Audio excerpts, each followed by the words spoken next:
Sa totoo lang po, kay meron nito, kay wala, we believe. But as a matter of fact, dahil fact, di ba, dahil ito ay kailangang patunayan o mapatunayan, okay, at actually hindi naman na kailangan patunayan eh. Kasi alam na totoo. Pero sadyang lumabas. Lumabas lang po talaga na ito'y totoo. Ito po siya. Kanina lang po 7 hours ago, meron pong end time headlines, no? Na pinag-aralan po nila ito eh. Ito po nakalagay.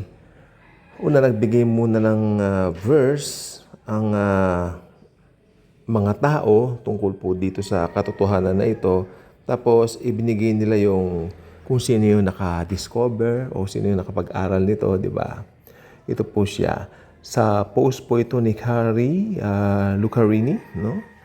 So, ito po ay yung verse natin. Tingnan po natin. Matthew 27:51 does say, "At that moment, the curtain of the temple was torn in two from top to bottom. The earth shook, the rock split. Geological evidences exist." Geological evidence exists. Okay. A 2012 study published in the International Geology Review by geologist Jefferson Williams with colleagues from Germany and Israel analyzed sediment from the Dead Sea. They identified a seismic event that occurred sometime between 26 to 36 AD. The findings do support the idea that a real earthquake happened in that time. Ito po yung mga source: Williams, Jefferson B. Marcus, J. Schwab, and A. Brewer. An early 1st century earthquake in the Dead Sea. Okay, International Geology Review 2012. Pero ibig sabihin po, pwede mo na kasi ngayong makita o madiscover kung ano yung nangyari nung event na yon, nung mga panahon na yon. So mga geology po ito, may kinalaman po sa mga pag-ano sa lindol, mga ganyan. At napatunayan nila nung panahon daw na tawag dito, na naka-dateline yung nangyari kay Jesucristo na siya nakapako sa cross, nangyari pala doon ay lumindol. Kaya tignan niyo yung headline natin dyan. Science confirms the earth shook during Jesus' crucifixion. Ang science at ang Christianity ay hindi po magkalaban. Pinapakita lamang po nito na ang science po ay kaugnay ng Biblia. Pero yung mga ibang tsuri naman ng science na lumabis tulad nung kay Charles Darwin na sa unggoy daw tayo galing, yun ang hindi totoo. Pero yung science lang po na pag-aaralan mo ang mundo, sa science, ang science po ay naniniwala, okay, ang science nagkle-claim na ang mundo natin ay nasa 6,000 years pa lang. Okay? Samantala yung iba, billions of years daw. Wow, wala pong ganyan. Sa Bible po talagang makikita mo, ang Bible po ay totoo. Nasa 6,000 years pa lang po ang daigdig natin ngayon. Kaya malapit na pong mag-rapture eh. Malapit na po talagang matupad ang dapat matupad. Okay? Alam ninyo, yung 70 weeks ni Daniel, yun na lang po ang hinihintay na matupad. And the moment na mag-rapture na po, pasok na po tayo doon. Okay?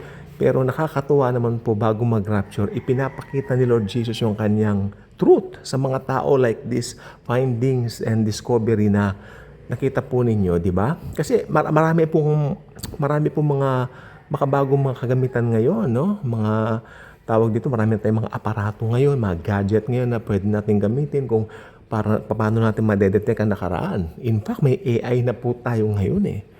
Sabi nga nila, mas matalino pa rin yung AI ngayon kaysa sa tao. I mean, ibig sabihin, it's something like the Lord Himself. Orchestrated all of this. I mean, He Himself alone for His glory, the glory of Jesus. Para ito ay makilala ng tao. Bakit biglang lumabas ang balitang ito? Na napatunayan na lumindol nung panahong si Kristo ay pinako sa krus para makita ng mga tao na hindi peke ang Panginoong Jesucristo, na siya ay totoo. Sabi niya, I am the way, the truth, and the life. No one cometh to the Father but through me. Siya lang ang daan sa langit. Wala nang iba pa. Kaya, nakakatuwa naman na maraming mga nag-aaral ngayon na mga pinag-aaralan yung mga artifacts about Jesus. Ang pinaka well-studied artifact, in fact, ay ang The Shroud of Turin. Although ko personally, I don't believe na yun yung burial cloth ni Jesus. I don't believe that personally. Pero, nandun pa rin yung interest nila, at least kay Jesus, to study Him. Kung siya nga po ba yung nandun sa tela. Alam niyo po ba yun yung tela ng Shroud of Turin? Yung ito po yung kumot na bumakat daw yung mukha ni Jesus, tapos buong katawan niya, buong size po yun ng katawan, no, ng tao. Ang sukat daw nung lalaking yun na nakuha sa shroud, nasa 6'2", 6'2", yung 6'2" yung kanyang height nung nakuha daw doon sa Shroud of Turin. Parang kung titignan mo kasi ang mga Hudyo nung panahon po ni Jesus, no? Sa lalaki, matangkad na po yung 5'5" dati. Pinakamatangkad na po na height yun nung panahon ni Kristo. Palagay ko si Nicodemo talagang pandak talaga, maliit na maliit. Dahil yung standard ng height ni Jesus na 5'5", according to the scholars, 5'4" to 5'5", yan ang standard na height ng mga sinaunang Hudyo ng panahon ng Panginoong Hesukristo. Kaya alam ninyo, naniniwala ko yung Shroud of Turin, it's not that. Ngayon tatanungin nila, paano rin nabuo yun? Abay, ewan ko. Hindi ko naman problema yon, no? Paano nabuo yun? Bahala kayo. Pero ang importante, kay meron yung mga yan, kay wala, we believe. Sabi nga niya kay Tomas, naniniwala ka na ba sa akin, Tomas, dahil nakita mo na ako? Well, mapapalad yung mga hindi nakakita sa akin, ngunit naniniwala. And I believe, lahat po ng listener dito sa channel na ito at mga viewers dito, lahat po tayo naniniwala. Kahit hindi pa natin siya nakikita, because makikita natin siya one day face to face sa rapture. God bless.